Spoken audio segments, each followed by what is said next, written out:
আসসালামু আলাইকুম সবাইকে Khalid commerce platform for class 9 to 10 এ সবাইকে স্বাগতম। আমি Khalid Ibrahim ID school and কলেজের বাণিজ্য বিভাগে 10ম শ্রেণীর একজন ছাত্র। তো আগের ভিডিওতে আমি তোমাদের মোট মুনাফা কীভাবে করে, মোট মুনাফা কীভাবে বের করে তা নিয়ে আলোচনা করছিলাম। তো আজকে আমি তোমাদের হিসাব বিজ্ঞান মেইন বইয়ে, হিসাব বিজ্ঞান অধ্যায় 10 মেইন বইয়ে যত মোট মুনাফা আছে, অনুশীলনী অঙ্কে যত মোট মুনাফা আছে এগুলো আমি আজকে সলভ করাবো। তো দেখো, হিসাব বিজ্ঞান অধ্যায় 10 আর্থিক বিবরণী পৃষ্ঠা নাম্বার 174। দেখো, পৃষ্ঠা নাম্বার 174-এ আমাদের চাইছে রিমঝিম এন্টারপ্রাইজের বিক্রিত পণ্যের ব্যয় পরিমাণ নির্ণয় করো।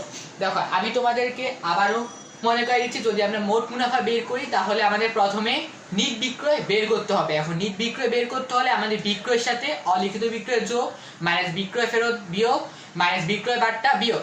বিক্রয় থাকে রেয়া মিলে ক্রেডিট দিকে, রেয়া মিলে সমস্ত আয় থাকে ক্রেডিট দিকে। তো বিক্রয় থাকে ক্রেডিট দিকে, বিক্রয় থেকে কি যোগ হবে? অলিখিত বিক্রয় যোগ হবে। অলিখিত বিক্রয় থাকে সমন্বয়তে, তারপরে অলিখিত বিক্রয় থেকে কি বাদ যাবে? মাইনাস বিক্রয় ফেরত।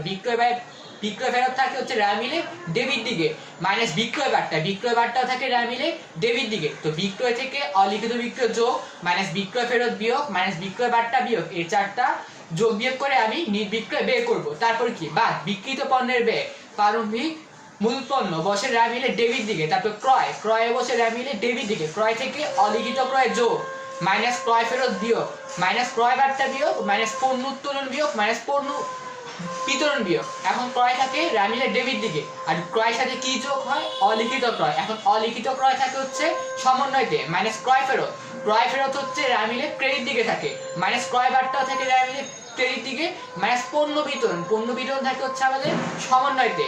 তারপর হচ্ছে মাইনাস পণ্য উত্তোলন থাকে হচ্ছে সমন্বয়তে। এগুলো যোগ বিয়োগ করে আমি নিট ক্রয় বের করব। তারপর কি? প্রারম্ভিক উৎপন্ন ক্রয়, তারপর আমদানি শুল্ক বসে রেয়া মিলে ডেবিট দিকে, জাহাজ ভাড়াও বসে ডেবিট দিকে, কুলি মজুরি এটাও বসে ডেবিট দিকে, ডক চার্জ বসে ডেবিট দিকে। তারপর হচ্ছে পরিবহন। এখন কোন পরিবহন বসে? বিক্রিত পণ্যের ব্যয়তে বসে আন্তঃপরিবহন মানে ক্রয় পরিবহন। তারপর হচ্ছে পরিবহন মানে আন্তঃপরিবহন বসে রেয়া মিলে ডেবিট দিকে। তারপর হচ্ছে ডক চার্জও বসে রেয়া মিলে ডেবিট দিকে। তারপর হচ্ছে জ্বালানি খরচ, এটা বসে রেয়া মিলে ডেবিট দিকে। তারপরে বা সমাপনী মূল পণ্য, এটা বসে সমন্বয়তে। এগুলো যোগ বিয়োগ করে আমার যা আসবে তা থেকে আমি নিট বিক্রয় বাদ দিব, তাহলে আমরা মোট মুনাফা বের করতে পারবো। তো দেখো, এখন আমি আসি হিসাব বিজ্ঞান মেইন বইয়ের অধ্যায় 10 আর্থিক বিবরণী মেইন বইয়ের অনুশীলনী 2 নাম্বার অঙ্ক, পৃষ্ঠা নাম্বার 174। দেখো, 174-এ আমাদের চাইছে রিমঝিম এন্টারপ্রাইজের বিক্রিত পণ্যের ব্যয়ের পরিমাণ নির্ণয় করো। রিমঝিম এন্টারপ্রাইজের বিক্রিত পণ্যের ব্যয়ের পরিমাণ নির্ণয় করো। দেখো, বিক্রিত পণ্যের ব্যয় চাইছে, আমাকে তো এখানে বলে নেন যে মোট মুনাফা বের করবো। যদি আমাদের মোট মুনাফা বের করতে বলতো তাহলে আমি নিট বিক্রয় আগে বের করতাম, তারপরে নিট বিক্রয় বের করার পর বাদ বিক্রিত পণ্যের ব্যয় দিতাম। কিন্তু আমাদের এখানে মোট মুনাফা বের করতে বলে নাই, শুধু বলছে বিক্রিত পণ্যের ব্যয়। তো আমি এখানে শুধু বিক্রিত পণ্যের ব্যয় বের করবো, এখানে আমি নিট বিক্রয় বের করবো না।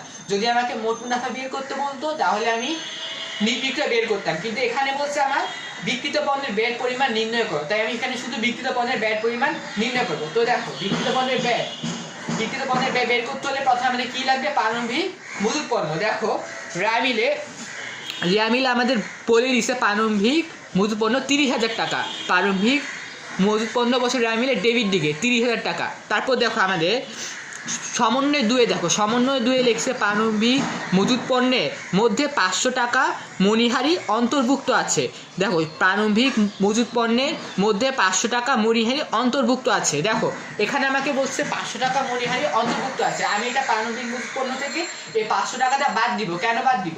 আমি যদি বাদ না দিই তাহলে আমি প্রারম্ভিক মজুত পণ্যের মোট অ্যামাউন্টটা পাবো না, কারণ সমন্বয়তে বলছে প্রারম্ভিক মজুত পণ্যের মধ্যে 500 টাকা মণিহারি অন্তর্ভুক্ত আছে। আমি তো বের করবো শুধু প্রারম্ভিক মজুত পণ্যের অ্যামাউন্টটা, তাই আমি প্রারম্ভিক মজুত পণ্য থেকে মণিহারি অন্তর্ভুক্তটা বাদ দিলে প্রারম্ভিক মজুত পণ্যের আসল অ্যামাউন্টটা পাবো। তো আমরা এখন লিখি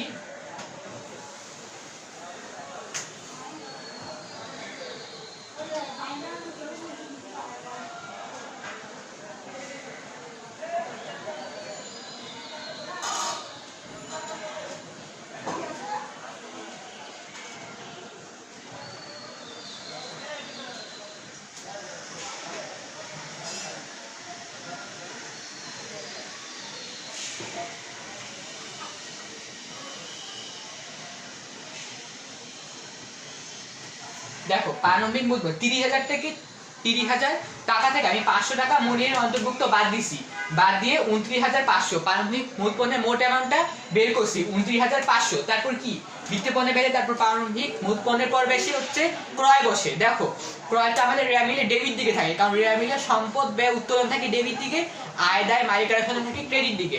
তো ক্রয় হচ্ছে ব্যয়, ক্রয় বসে রেয়া মিলে ডেবিট দিকে। তো দেখো ক্রয় রেয়া মিলে বলি দিছে ক্রয় 2,90,000 টাকা। দেখো ক্রয় 2,90,000 টাকা। এখন ক্রয় থেকে আমাদের কি যোগ হয়? অলিখিত ক্রয় যোগ হয়। দেখো সমন্বয়তে দেখি অলিখিত ক্রয় আছে নাকি। সমন্বয়তে আমাদের অলিখিত ক্রয় নাই, তো যেহেতু নাই তাহলে আমি দিব না। তারপর অলিখিত ক্রয় পর কি থাকে, কি বাদ যায়? ক্রয় ফেরত বাদ যায়। দেখো আমাদের ফেরত লেখা আছে, ফেরত একটা লেখা আছে 6,000 টাকা আর একটা লেখা আছে 5,000 টাকা। এখন কোন ফেরত বসে? আমি তোমাদেরকে বলছি বিক্রয় ফেরত বসে ডেবিট দিকে, ক্রয় ফেরত বসে ক্রেডিট দিকে। ক্রয় ফেরত কেন বসে ক্রেডিট দিকে? কারণ ক্রয় ফেরতের জাবেদা হচ্ছে পাওনাদার হিসাব ডেবিট, ক্রয় ফেরত হিসাব ক্রেডিট। ক্রয় ফেরত বসে র্যামিলে ক্রেডিট দিকে। তো ফেরত, এই ফেরত ক্রেডিট দিকেরটা হবে হচ্ছে আমাদের ক্রয় ফেরত। ক্রেডিট দিকেতে আসছে হচ্ছে 5,000 টাকা। ক্রয় থেকে 5,000 টাকা আমি বাদ দিব। তারপরে আর কি বাদ যায়? মাইনাস পণ্য উত্তোলন। দেখো সমন্বয়তে কিন্তু পণ্য উত্তোলন নাই, কিন্তু মাইনাস পণ্য বিতরণ, ক্রয় থেকে যে পণ্য বিতরণ বাদ যায়, পণ্য বিতরণটা আসে। দেখো সমন্বয় 3-এ আসে ক্রেতাদের মাঝে 6,000 টাকা পণ্য বিনামূল্যে বিতরণ করা হয়েছে যা হিসাবভুক্ত হয়নি। তো এই পণ্য বিতরণটা আমি ক্রয় থেকে বাদ দিব। পণ্য বিতরণ ক্রয় থেকে বাদ যায়, তো ক্রয় থেকে প্রথমে ক্রয় থেকে ক্রয় ফেরত বাদ দিব, ক্রয় ফেরত থেকে আমরা পণ্য বিতরণ বাদ দিব। তো এখন আমরা লিখি ক্রয়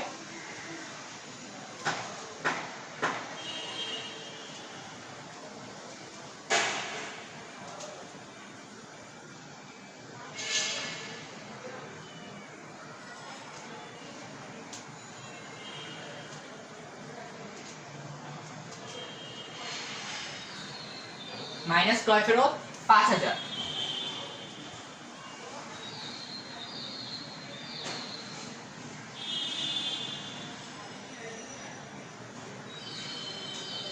মাইনাস পণ্য বিতরণ।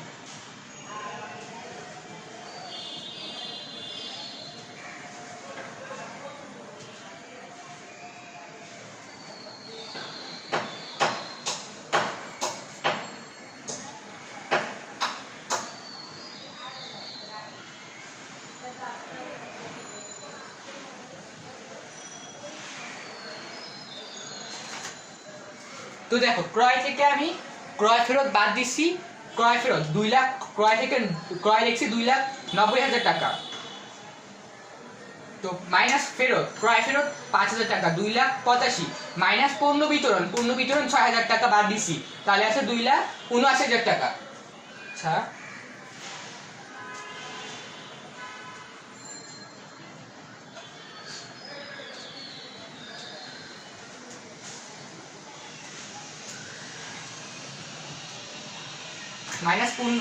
মাইনাস পণ্য বিতরণ 6,000। তারপর কি?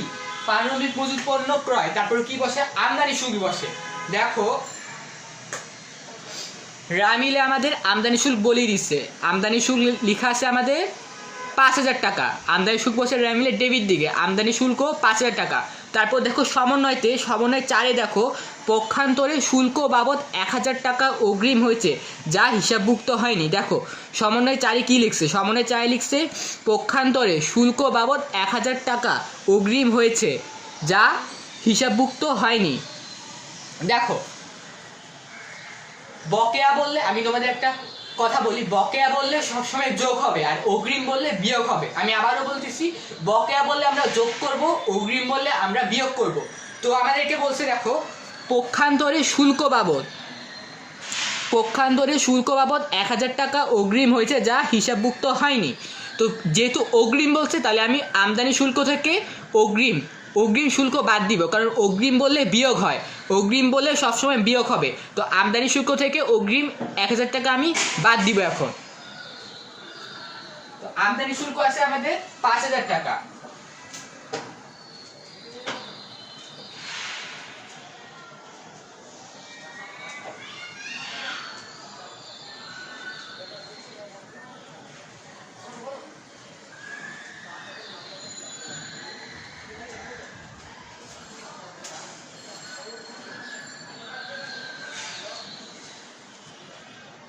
অগ্রিম আছে 1000 টাকা অগ্রিম।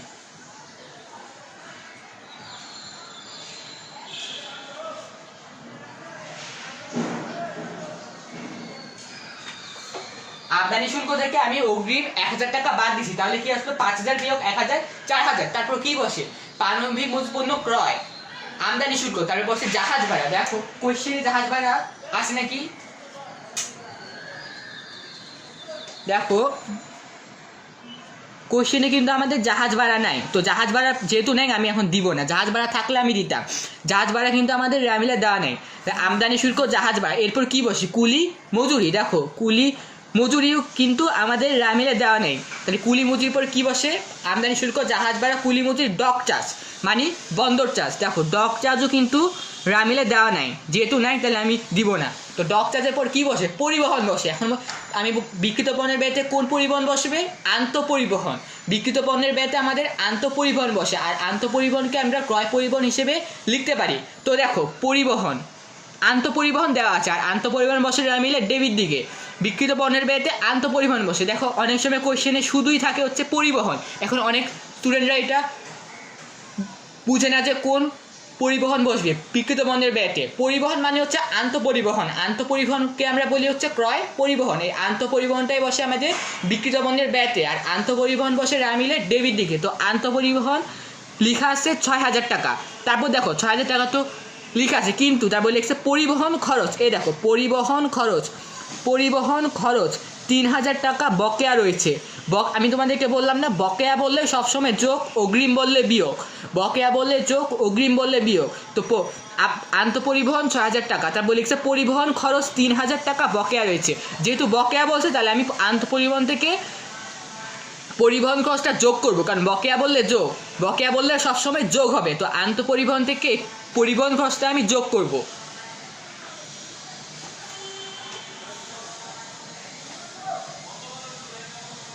তো দেখো আমি আন্তঃপরিবহনটা এ ছকের মধ্যে লিখতেছি।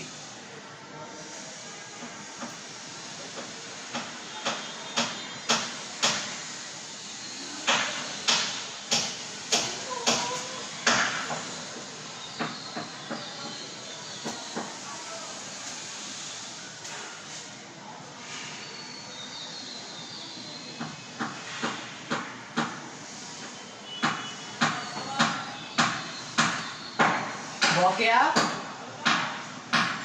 3000 টাকা বকেয়া।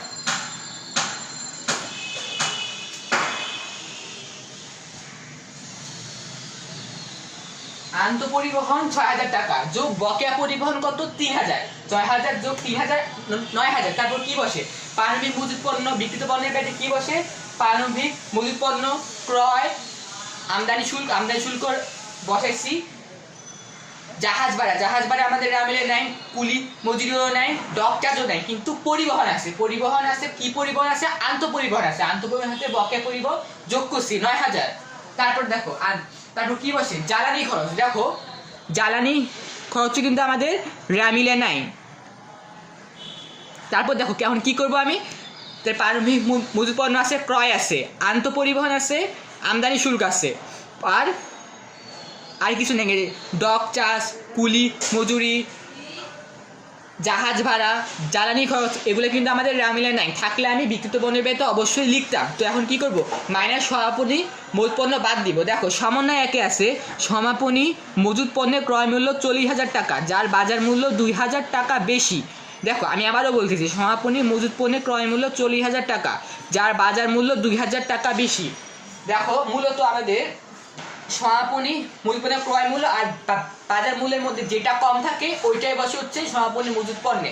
সমাপনী আমি আবারও বলতেছি সমাপনী মজুত পণ্যের ক্রয় মূল্য ও বাজার মূল্যের মধ্যে যে অ্যামাউন্টটা কম থাকে ওইটাই বসে হচ্ছে সমাপনী মজুত পণ্যে। কিন্তু দেখো যদি আমাকে বলে, দেখো এখানে বলছে যে বাজার মূল্য 2000 টাকা বেশি, যদি আমাকে 2000 টাকা বেশি কোয়েশ্চেন এরকম লেখা থাকে তাহলে কি আমি শুধু 40000 টাকা এটা লিখবো, এটা কি তখন এটা কিছু লিখবো না। যদি আমাদের 2000 টাকা বেশি না বলতো তাহলে বেশি কথাটা যদি না থাকতো লেখা তাহলে যেটা কম ওইটাই লিখতাম, যেটা কম অ্যামাউন্ট এই দুইটার মধ্যে ওইটাই লিখতাম। যদি বেশি থাকে লেখা তাহলে কিন্তু আমি 40,000 টাকাটা লিখবো। আমার তখন কম বেশি ভাবা লাগবে না, আমি ক্রয় মূল্য 40,000 টাকাটাই আমি লিখবো। আমি আবারও বলতেছি, বেশি থাকলে আমি ক্রয় মূল্য 40,000 টাকাটাও লিখবো, যেটা আছে ওইটাই লিখবো। আর যদি বেশির জায়গায় যদি আমাদের কম বলে তখন কি করব? বেশির জায়গায় যদি কম বলে তাহলে আমি 40,000 টাকা থেকে 2,000 টাকা বাদ দিব। আমি আবারও বলতেছি, বেশির জায়গায় যদি কম বলে তাহলে কি করব? তাহলে 40,000 টাকা থেকে 2,000 টাকা আমি বাদ দিব। বেশির জায়গায় কম বললে 40,000 থেকে 2,000 টাকা বাদ দিব। আর যদি বেশি বলে তাহলে আমি 40,000ই লিখবো। আমি যদি বেশি বলে তাহলে আমি 40,000ই লিখবো। তাহলে কি লিখবো? বাদ সমাপনী মজুত পণ্য।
তো দেখো এখন আমরা যোগ বিয়োগ করবো। দেখো, পারমাণবিক মজুত পণ্য 29,500, 29,500 যোগ 2,79,000 যোগ 4,000 যোগ 9,000 মাইনাস পারমাণবিক মজুত পণ্য 40,000, কত আসলো? 2,81,500।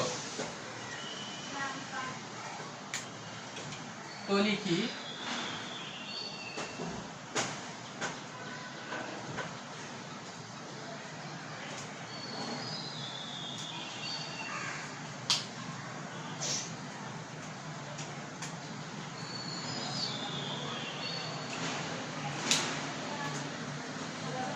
এই যে তো দেখি 2,81,500 এটাই হচ্ছে আমাদের বিক্রিত পণ্যের ব্যয়। তো বিক্রিত পণ্যের ব্যয়তে ফার্স্টে কি করছি? পারমাণবিক মজুত পণ্য থেকে মণিহারি যে অন্তর্ভুক্ত ছিল, সমন্বয়তে যে বলছে 500 টাকা মণিহারি অন্তর্ভুক্ত, এই অন্তর্ভুক্তটা আমি 30,000 থেকে বাদ দিছি। কেন বাদ দিছি?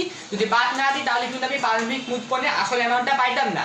তো 30,000 থেকে 500 বাদ দিয়ে 29,500 লিখছি। তারপর দেখো ক্রয় 2,90,000, ক্রয় থেকে ক্রয় ফেরত বাদ যায়। ক্রয় ফেরত ছিল রামিলের ক্রেডিট দিকে। তো ক্রয় থেকে 2,90,000 থেকে 5,000 বাদ দিছি 2,85,000 টাকা। তারপরে কি? ক্রয় থেকে পণ্য বিতরণ বাদ যায়। পণ্য বিতরণ আমাদের ছিল সমন্বয়তে।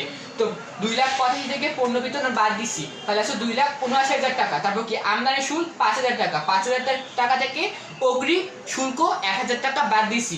5,000 বিয়োগ 1,000 4,000। তারপরে আন্তঃপরিবহন 6,000 থেকে 3,000 টাকা যোগ করছি 9,000। তারপর কি? বাদ সমাপনী মজুত পণ্য 40,000 টাকা বাদ দিচ্ছি। 29,500 2,79,000, 29,500 যোগ 2,79,000 যোগ 4,000 যোগ 9,000 মাইনাস 40,000, এগুলো যোগ বিয়োগ করে আমি 2,81,500 পাইছি। এটাই হচ্ছে আমাদের বিক্রিত পণ্যের ব্যয়। তো এটা হচ্ছে অ্যাকাউন্টিংয়ের মেইন বইয়ের 2 এর খ নাম্বার অঙ্কটা করছি। 2 এর খতে কি বলছিল আমাদের? 2 এর খতে বলছে রিমঝিম এন্টারপ্রাইজের বিক্রিত পণ্যের ব্যয়ের পরিমাণ নির্ণয় করো। তো বিক্রিত পণ্যের এই যে রিমঝিম এন্টারপ্রাইজের বিক্রিত পণ্যের ব্যয়ের পরিমাণ নির্ণয় করো। বিক্রিত পণ্যের ব্যয় আসছে আমাদের 2,81,500। তো আমাদের 2 এর খটা কমপ্লিট হয়ে গেল। 2 এর খ বিক্রিত পণ্যের ব্যয়টা এসছে, বিক্রিত পণ্যের ব্যয়টা আমরা বের করে ফেলছি। অ্যাকাউন্ট দেখো হিসাব পৃষ্ঠা নাম্বার, এই অঙ্ক হচ্ছে পৃষ্ঠা নাম্বার 174। 174 এর